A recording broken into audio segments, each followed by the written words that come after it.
मित्रों, भैरव प्रसाद गुप्त हिंदी साहित्य की दुनिया के एक नामी गिरामी रचनाकार रहे हैं। 1918 में पैदा हुए। सिवान कला बलिया उत्तर प्रदेश में उपन्यास, कहानी, अनुवाद हर विधा में लिखते रहे। मार्क्सवादी रुझान के रहे और तमाम तरह की रचनात्मकता से समृद्ध हिंदी साहित्य को आगे बढ़ाने में उनका बहुत महत्वपूर्ण योगदान रहा। लेकिन शायद यह आलोचना या लेखन की एक पक्षधरता के चलते उनको इतनी अधिक चर्चा नहीं मिली जितनी उन पर चर्चा होनी चाहिए। उनको चर्चा के केंद्र में नहीं लाया गया। तो ये हिंदी आलोचना की मुझे लगता है कि विडंबना है कि कई बार जाति, धर्म और जेंडर को देख करके इस प्रकार की चीज़ें चलती रहती है और चलती रही है। इसकी बहुत लंबी परंपरा है। आप हिंदी विश्वविद्यालयों में या विश्वविद्यालयों में जाइए, कॉलेजों में जाइए, देखेंगे तो पता चलेगा कि क्या राजनीति है, नौकरियां कैसे लगती है, तमाम चीज़ों को लेकर कितनी आपकी अप्रोच है, कितना पैसा है, क्या स्टेटस है, आप किसके भतीजे हैं, भांजे हैं, बेटे हैं, किसके क्या लगते हैं, राजनीति में क्या आपका स्तर है, आप किस विश्वविद्यालय से पढ़े हैं। ये बहुत सारी चीज़ें मैटर करती है। आप किस जाति से आते हैं, किस प्रांत से आते हैं। तो ये राजनीति का अपना एक धंधा है और हिंदी की राजनीति तो बड़ी अजीब तरह की। आप फंसेंगे तो पता चलेगा उसमें।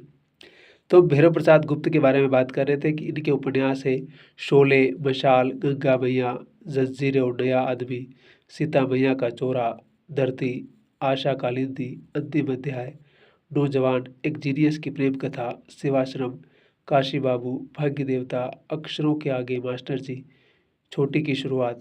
कहानी है, कहानी संग्रह है मोहब्बत की राहें, फरिश्ता, बिगड़े हुए दिमाग, इंसान, सितार का तार, बलिदान की कहानियाँ, मंजिल, आंखों का सवाल, महफिल सपने का अंत, मंगली की टिकुली, आप क्या कर रहे हैं, नाटक और एकांकी, चंद्र बरदाई, कसौटी, अनुवाद किया इन्होंने, माँ, कांदीद, करकशा, चेरी की बगिया, डोरी और ग्रे, बुलबुल, हमारे लेलिन, मालवा, माउस से तुंग ग्रंथावली का संपादन भी किया। तो कुल मिलाकर के भैरव प्रसाद गुप्त को अगर आप समझेंगे, 1995 में इनकी मृत्यु होती है। अलीगढ़ में मृत्यु हुई थी। नौकरी भी करते रहे, अपना काम करते रहे, लिखते पढ़ते रहे, लेकिन बाकी बाकी बहुत सारी चीज़ों में इनका इन्फ्लुएंस भी रहा। और हमारा दुर्भाग्य कि इनके बारे में शायद हमारी आलोचना परंपरा ने जिस तरह से विचार करना चाहिए, जिस तरह से लिखा जाना चाहिए, उस तरह से न लिखा, न पढ़ा गया। और हिंदी आलोचना की बहुत बड़ी विडंबना है या लेखन जगत की विडंबना है कि जो हमारे पाले में नहीं आएगा हम उसको पहले से ही बाहर कर देंगे। तो मुझे लगता है कि लेखक को इस प्रकार के पूर्वाग्रहों से दूर रहना चाहिए और कहीं न कहीं खुले दिमाग से चीज़ों को सोचना चाहिए, टेक्स्ट को पढ़ना चाहिए, रचनात्मकता को समझना चाहिए। तभी हम शायद चीज़ों का बेहतर मूल्यांकन कर सकते हैं और तमाम तरह की परीक्षाएँ भी पास कर सकते हैं। तो नेट, जेआरएफ जो भी पास करना है आपको, उसके लिए भी हमारे चैनल पर आ सकते हैं आप। यहाँ बहुत सारी चीज़ें हम बताएँगे आपको, कहानी के बारे में, कविता के बारे में, परीक्षा की तैयारी कैसे करना है। तो इस लिहाज से भी आप हमारे साथ जुड़े।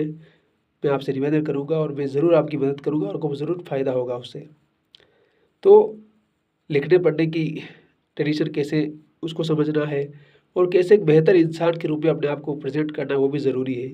आज के ज़माने में कहते हैं बेहतर बनना भी बहुत बड़ी चुनौती है, क्योंकि आदमी बहुत जल्दी स्वार्थों की दुनिया में फँस करके, अपने मायाजाल में फँस करके अपनी कहते हैं औकात बहुत जल्दी भूल जाता है।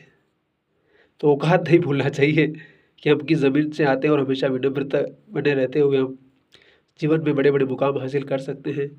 तो पढ़ते रहिए, लिखते रहिए, मस्त रहिए और आबाद रहिए और खुश रहिए, यही कहेंगे।